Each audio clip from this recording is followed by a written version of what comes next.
Till death, we will fight for Mazi Nnamdi Kanu. Shure and Nnamdi Kanu's lawyer swore an oath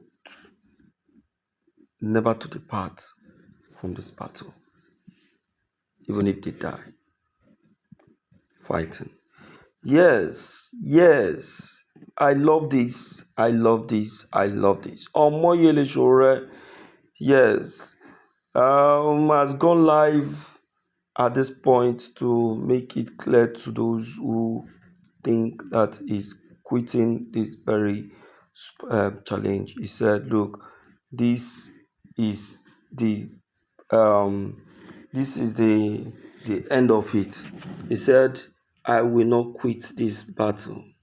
He said, "I will keep fighting until Nnamdi Kanu is free."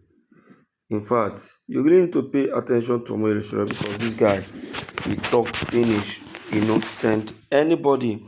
Even as many are criticizing him and saying all sort of things, okay, now where your power reach now and all of that. They said, according to him, he said, we some persons were mocking him and all of that. He said, look, you people don't know anything. He said, Nigeria, I just dragged the lion on his tail because this is when I'm going to do what I'm not even supposed to do. Hey, my people. In fact, I love the courage of Omoyele Shure and Nnamdi Kanu's lawyer. Pay attention, my people, as I take you into this very challenge because you see, there is something that you don't know. A winner is not he that wins, but he that fails and refuses to quit. And that is who Omoyele Shure actually represents. Yes, I must tell you humble truth. Shure has been doing it correctly, and since then, believe me, what he has been doing has been of great minds. Take it or leave it. That is just the reality. I know a lot of people may have been saying, okay, Mokusias wanted one, and all of that, and this, and that, and that, and this. Don't dear God. Don't dear God. Please stay with me as I take you into the video because so much was revealed in this very truth. All right, let's go in. But the accusing of killing had a lot of conversation about the Nnamdi Kanu situation, including revealing to the Nigerian people that his trial was pre-planned. Everything that eventually played out on the day of his conviction had already been exposed by me on November 5. Maybe we were only lucky that we fought a bit through the Free Nnamdi Kanu protest to have saved Nnamdi Kanu from a hangman's noose. They were going to sentence him to death. That was the plan. And you can check my Twitter and Facebook posts on November 5 because I was giving that information in advance. They also, as a result of that, I got very upset that we had a protest in Abuja. They shot at us, tear gas, arrested his lawyers, myself, later. I took us to the court outside of within Abuja, but near Kuje, and sent us to prison for 4 days. After we granted bail on Friday, the judge was supposed to sign off on our bail paper, and he didn't come back until Monday. They were already setting the agenda for Nnamdi Kanu's conviction, or whatever they were going to do. But they realized that maybe this is not popular, or not going to be popular. They kind of push and they pull back a bit, and it gives a life imprisonment. And I also realized that even the life imprisonment has not stopped his life, or the life of what he stood for. Because it came at a time that, like I've always said, he prophetically predicted some of the things that are happening in Nigeria now. And when he was eventually convicted, those things have come full circle in terms of terrorism.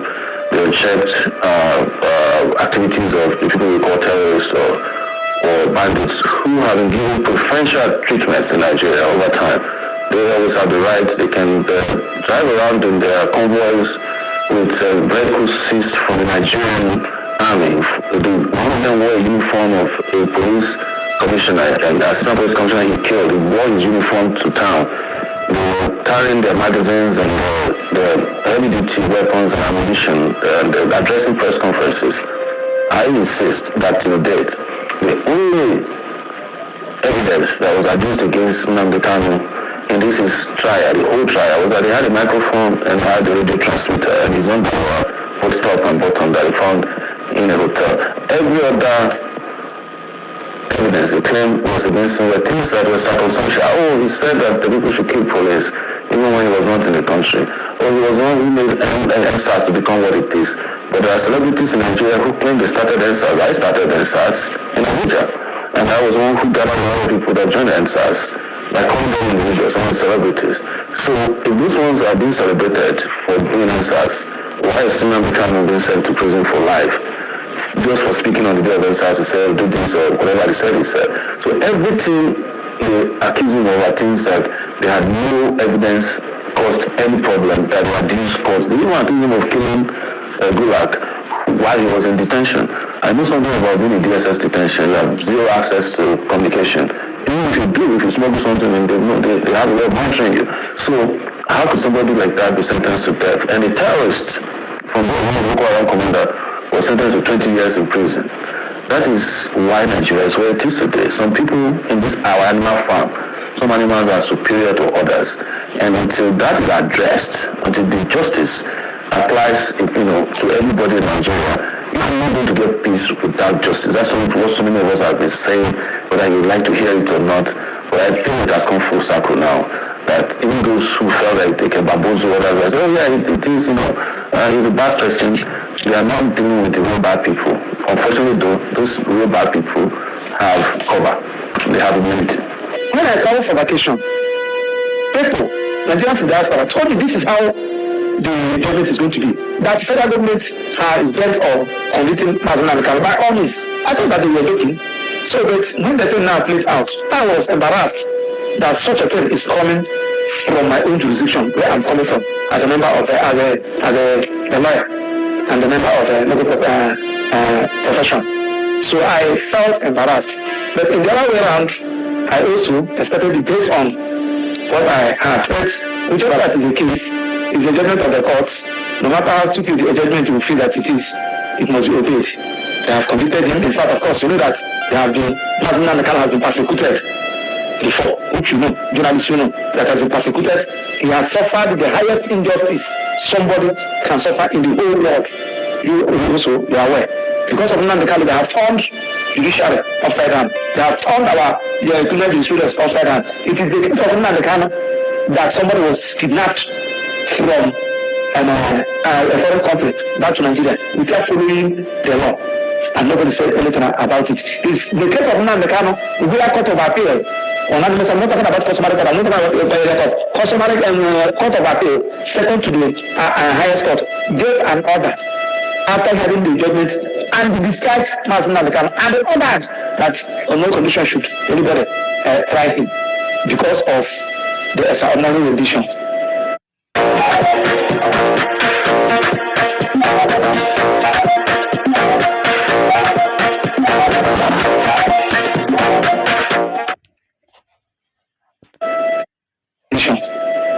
Federal government look at court of appeal. Court of appeal, you are talking rubbish. We cannot obey it, and they never obeyed it. They kept on asking that they can. We succeeded in making noise in pages of newspaper and in media houses, and they never obeyed it. Rather, they now use what you call instead of execution that is applied in civil matter. They now use it to stay that execution after 8 days. They were with him after 8 days in a country that is running democracy, in a country that is operating rule of law. Now they now met the court of appeal. That court of appeal that said obey, release him. The court of appeal didn't say, are you still with this man? They don't have to ask you to release. You are still with him. The same court of appeal accepted that. They still accepted that particular state of proceedings, and they went to Supreme Court. Guess what happened in Supreme Court? Supreme Court would have looked at all the whole issues. No, yes, it's true. The way a man of Nnamdi Kanu was brought in this country was wrong. Yes, Nnamdi Kanu never jumped there. The court ought not have revoked his bail. The court is even biased, written in black and white. The manner of the federal government to use Operation Python dance to go and attack his house and demolish and kill several persons there. and left with some cops was wrong. Supreme Court mentioned all these things. Yes, we have also, from our own submission, we have also discovered that the charge, one of the charges upon which Nnamdi Kanu is being charged, was brought on the wrong law. Now, the only thing is that they should continue with the trial.